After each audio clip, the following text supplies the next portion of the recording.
Dana White did an interview. He was talking with Brett Okamoto, and he covered a few things. First off, Francis, Derrick Lewis. Looks like that's the direction they're going, and not only in that direction, soon. Summer. I know summer sounds like a long time away, guys. Go look at your calendar. Summer's not far at all. Okay, and that's what Derrick had told us. And I know there was some headlines and some reporting that Francis didn't want to do that fight, but that's different than Francis refusing the fight. Very different. Francis then started some dialogue, right? Because we got to be detectives. We get clues. That's all that we get. We get these clues. Francis gets into a back and forth, social media known as Twitter, with Jon Jones, and that ramped up pretty nicely. So now the question is, okay, does Francis want to fight Jon, or does Francis not want to fight Derrick so much that he'll fight Jon? And that's a real thing. Don't forget, they fought before, and I realize it was a lackluster night. I would assume that Francis and Derrick would come away with the same opinion that all of us did, which is that was not a fight. Neither one of you knows who is better fighter because neither one of you fought that night. But you don't necessarily have to come to that conclusion. There is the other side of it. Oh, yes, we did. I did not want to engage. I realized the range. I realized the circling. I did that on purpose for 15 minutes because the 3 or 4 seconds I didn't do it, I didn't like how it was going. That's a possibility. I'd be a little bit surprised if that was the truth, that Francis, because of something he felt with Derrick. But I could just tell you, as a wrestler, I dealt with that.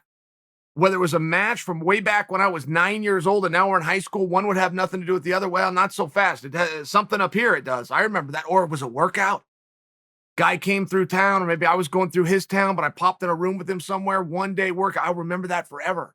And may not want, now not willing, won't do it, totally different conversation. May not want, though, to run into him again. It's one of those things. I don't know how badly we have to know, but I would be curious because if that is the case, what was it that Francis felt? What was it? You were only left with a couple of things because there was only a couple of strikes in the whole fight, of which none appeared to hurt Francis. Do we have that wrong? Do we need to go back and look closer? And there was one shot somewhere and it did get through and it wobbled him, or I don't remember that. I remember 2 big monsters circling each other with a crowd of 15,000 booing. I was watching with Ariel Helwani, and my evil side was loving it. I was loving these 15,000 people were all pissed off. They were throwing stuff. It was great for me. I liked that. I enjoyed every second of that. But did Francis feel something? Because most of us, I think, would also conclude, yeah, I'm sure Francis wants to get that one back. Sure, he'd like to erase this, make it real clear, get Derrick behind him. Does Francis have a different opinion? And I think it'd be relevant to bring it up because Francis is a lot better fighter now than he is then. So this isn't a physical conversation. I will suspect Francis will be the favorite going into that fight. I mean, I'm all but positive to tell you guys that. Probably sizable. Minimum 2-1. I'm not talking about the physical. I'm talking about something mentally. It appeared, at least for a cup of coffee, that Francis would rather fight Jon. And it wasn't for any of the reasons that Jon wanted to fight Francis. I'm not talking about a payday. I'm not talking about money. I'm not talking about to be the first guy to stop the guy. There was something else. And sometimes option B, you want so little to do with that it makes option A look a lot shinier. And I'm just wondering if that's going on here. Now, Dana then said, somewhere within this discussion with Brett, it's possible for Jon Jones to fight Stipe. So I've been sitting on one. I've been sitting on that one. I told you guys a few weeks ago that I'm pen pals with Stipe's wife, but that she'd kind of laid out. So I quit messaging. She got back. She saw the video where I told you guys that, referenced it and said, well, he's trying to put this weight on, but it might be Jones next. We kind of need to know what Dana wants. And I've been sitting on that. I thought I had private info, but now that Dana is sharing that it could be Stipe Jones, I'll just share with you, Team Stipe is looking at that same thing, and they don't have a problem with it. I mean, I could grab the phone and tell you the message exactly. You've got to read between the lines. It's a text message, but the context and tone was very much of, yeah, it might be Jones, and we're fine with that. Might have to stop off with Jones before we get what we want, which is Francis. Now, I only bring that to you because don't forget, this whole Jon Jones has to go fight for the championship. You've got that wrong. Don't misremember this. Dana was never saying Jon has to. Dana was showing respect to Jon and saying Jon can. I don't care that he's never fought at heavyweight. He has done enough in that octagon to qualify for. You then also have a responsibility with Jon Jones because he's dangerous. Jon is a dangerous, dangerous man. You have to put him in there with people who can protect themselves. And we've had this conversation all the way back to when Jon had the picogram business, was coming off a suspension and sliding right into a title fight with Gus. It's like, hey, before you think we're rewarding or doing something nice for Jon, make sure you understand, if you throw Jon in the mix somewhere, Jon's second fight of the night, even second fight of the main card, you just throw him in the mix with one of the boys, you're walking a lamb into slaughter. Jon will send the number one contender to the emergency room. You don't want to know what Jon's going to do with the number 9 or Jon's going to do with the number 11, right? It's one of those things. Well, Stipe solves a lot of those problems. Stipe versus Jon Jones? Oh, my goodness. And if Stipe is working towards this 250 business, because Jon's doing the same thing, getting to that 240 business, but they're both, I mean, the storylines are kind of the same. Both guys changing their physiology. A lot of questions would be around that. Hard to know just how that match would go. Jon is very dynamic, but now he's dealing with a power that is different. Stipe has never had problems with anybody unless they had a power that he couldn't deal with. It's a very interesting match. Jon isn't known to crack you and put you down, which is the only thing that's ever hurt Stipe, but Stipe also gives up weight, which is why if he get cracked, he goes down. He wouldn't be giving up weight against Jon. I'm just saying it's a fascinating match, and I love that we're starting to talk in that direction. Dana made one point. He made it real simple. Dana did not kick or swat at Jon one bit. He didn't do one piece of fight promotion where he's trying to put Jon and Francis back together. Not even a little tiny maybe. Dana made one comment, which is he said, Jon can have the fight. You have to want the fight. Hard stop. Not another word came out of Dana's mouth, but you can draw paragraphs. You can draw pages out of that statement. Because we have. That's what we're discussing. This whole money grab or this whole I've got to have a carrot dangled in front of me or this whole I'll take my ball and go home unless all comes down to you don't want to do the fight. So when Dana says Jon can have it all, he just has to want it, I get it.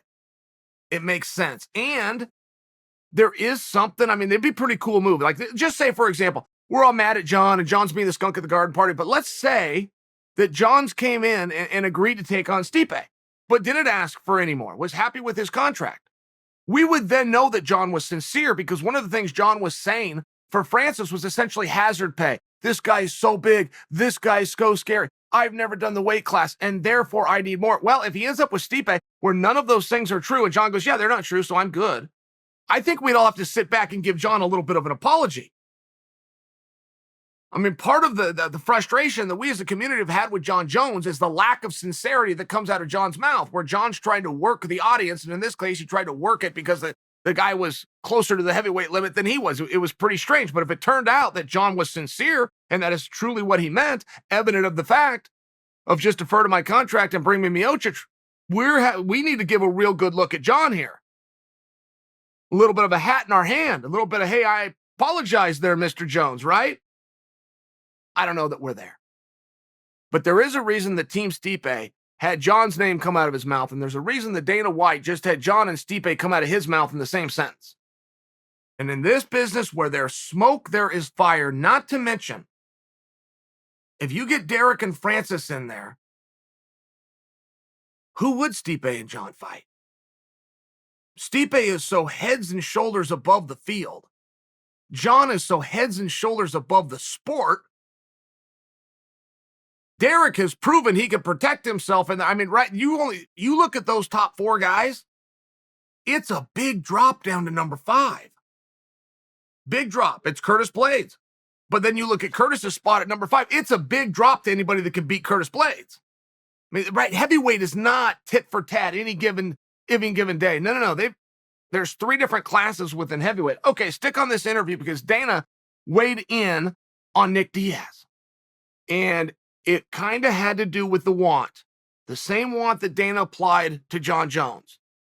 Dana was sharing with Brett. And don't forget where we left off with Nick. We left off in Florida where Nick made a cameo in the pay-per-view. Dana, leaving the press conference, says, I'm walking out of this door and Nick's in a room waiting for me. I'm going to go talk with him.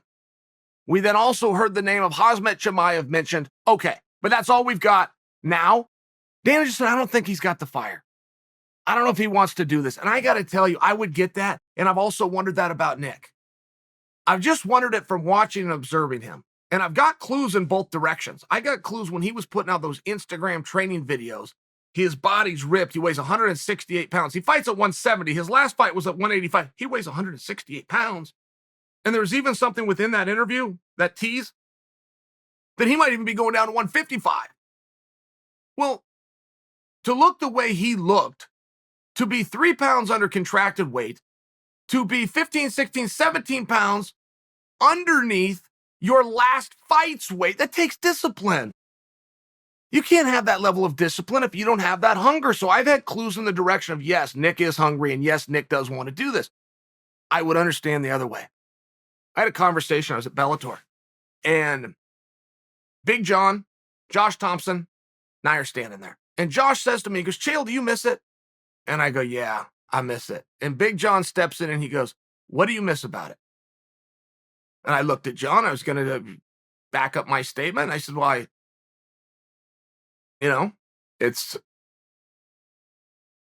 what do I miss about it? Wow. I mean, what part of a cage fight do you miss? And many people, I've talked with Brian Stan many times about walking out in front of that audience, walking through that crowd, your favorite songs hits those speakers. It's your moment. That isn't happening right now. So I couldn't say, at least for the present time, that I missed that. So what do I miss about it?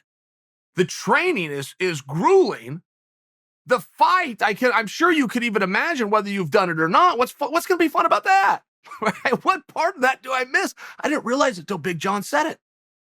Big John, to this day, I haven't answered his question because I don't have one. I do feel that that's my answer. I do feel that I miss it. He said, what do you miss about it? And in many ways, when Dana's talking about Nick Diaz, and Dana wondered if Nick would ever have the fire to do it again, I think that Nick's going to be in the same spot to retort that statement by Dana as I was in to retort the question by Big John. It's not deep and philosophical, but boy, it's a tough one. And you've got to have an answer to that. If this is a competitive drive and there was a world championship out there for me, and this was my life's goal and I was this close, and the only guy that could beat me is named George St. Pierre, and that guy is now gone, I want my due. Okay. Whether that's true or not, I'm talking about, does he feel it? Does he have the eye of the tiger? Does he have the want? I don't know the answer with Nick. I don't know. Tell you he looked great. I can tell you he's disciplined. People that know him, they say you don't ever go to lunch with Nick. You'll hate your meal. You order a Coke, Nick will take it, and he won't say a word. He'll just take it and go dump it out and fill your cup up with water. Like, Nick's really disciplined, right? It's diet and exercise, but we always forget it's in that order. Diet and exercise, we all know that to be true, but we all want to go exercise and not think about the diet. Well, Nick's just one of these guys. You mix that in with the triathlons, of which I don't know that he's still competing in, but I know a picture's worth 1,000 words, and Nick Diaz looks like $1 million and says that he wants to come back. What would the holdup be? If you want to come back and the boss says you can come back, what would stop you?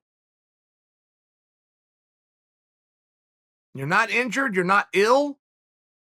Said you want to do something. Getting a yes. Hardest thing in life to do is to get somebody else to tell you those 3 little letters. Yes, he got it. But he's not doing it. And at some point, a guy goes out there, and many times the comeback fight is always based on the same thing, which is, I need money. I don't know if that's true with Nick. I know Nick made hay when the sun shined, and he doesn't have any weird habits or vices or, little ones over here and little ones over there. He didn't have anything like that. Nick's a straight guy. So I don't know what the guess is. I would like to know that, but I think when Dana brings it up, and that's the word that Dana's using, I think want, I think desire, I think those are fair words. And until we have answers, I don't know that we're going to have any resolution to either of these topics.